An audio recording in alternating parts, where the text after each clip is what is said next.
And I want to share something that had been hidden for a long time, and which is my rant.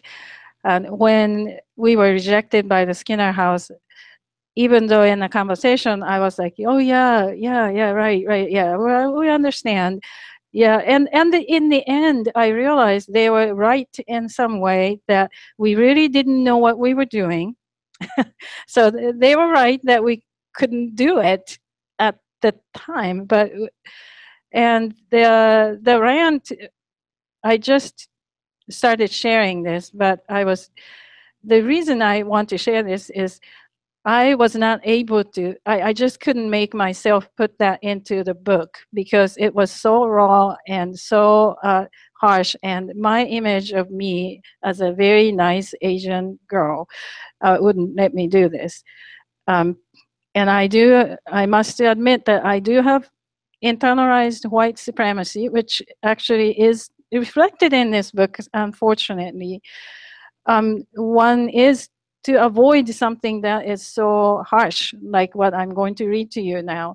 But also in the workshop transcript, I am recorded by saying that let's assume good intentions with each other. And guess what happened in the workshop? Later, I found out that there were so many microaggressions that the people of color who came to the workshop were hurt. Um, Today, I would never say assume good intentions without saying, but impacts are real. You need to apologize for the impact. And I wish that I could just add into that, but I didn't say it. So I thought, okay, let's just put that on record. That's where I was in 2015. But here's my rant. So you wish someone would be brave enough to tell you what is wrong with you and your fellow Unitarian Universalists, so that you can quickly fix your problems and move on to do what you love to do, to fix other people. You want to read painful stories on your cozy, comfortable couch in the safety of your home, where you can always throw this book on the floor and say that this is just a rant of some crazy woman, or her English is too poor for a good read. She doesn't know how to rhyme. You want us to risk our jobs and our relationships and our spiritual home so that you can perhaps learn something new. That's called privilege. I'd rather share my story as part of my faith journey with love because, to me, love is what Unitarian Universalism is all about. I think love will win, and you will embrace me as a fellow human being. Evidently, you are too busy to read my faith journey. It is boring to read about people of color who are excited about Unitarian Universalism, just like you. You don't care about us unless we can help fix your problems. That's called privilege. Why don't you write your own stories of white guilt? What about your desperate desire to find a nice friend of color who acts and thinks like you and say nothing about your privilege to make you feel good about yourself? Dig in until it hurts and you risk your jobs and your relationships and your spiritual home. It would be transformative and would definitely awaken your fellow white Unitarian Universalists. Apparently, you are incapable because the problems are invisible to you, and you're so used to having others bear the burden for you anyway. That's called privilege. Don't look around. I am talking to you and your friends in Unitarian Universalist churches around the country, not about the bigots in another church around the corner from yours.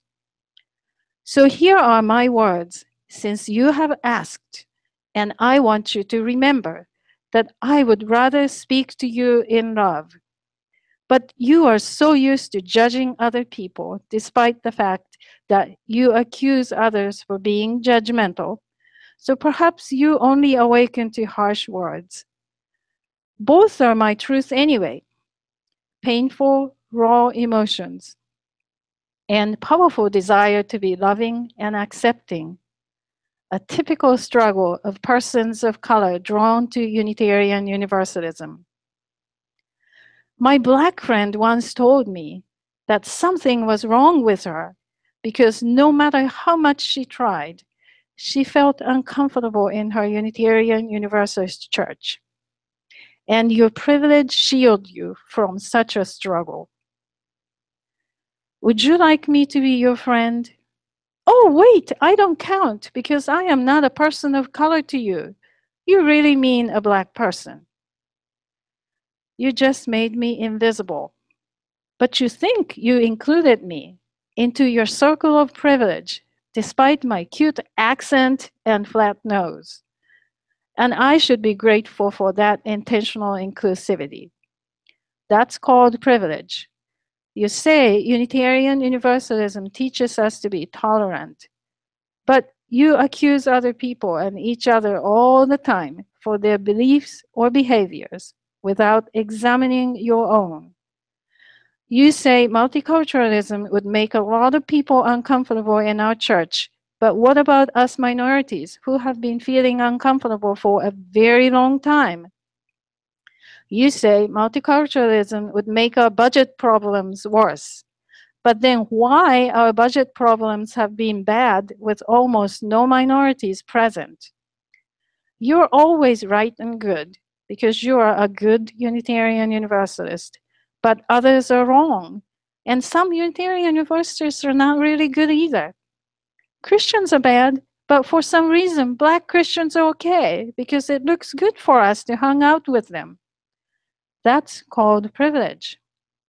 You hired me for my classical piano skills, and the first thing you told me was to learn American folk music from the 60s and 70s, because everyone here except me knew and loved the music.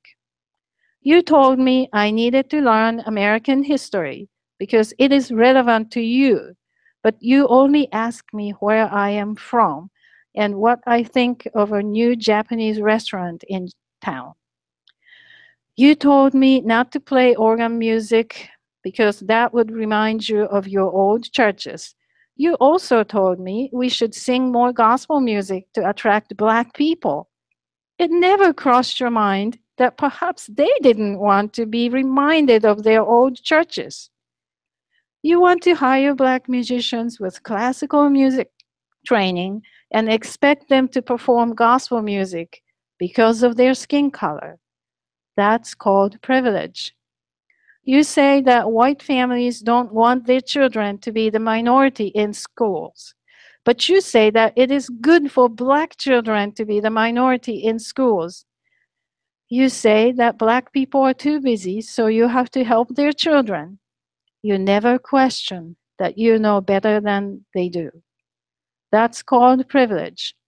You probably wish I should shut up and just be a good professional and do my work without bringing my personal agendas. But remember, you wanted someone to risk everything to tell you your problems so you can be better.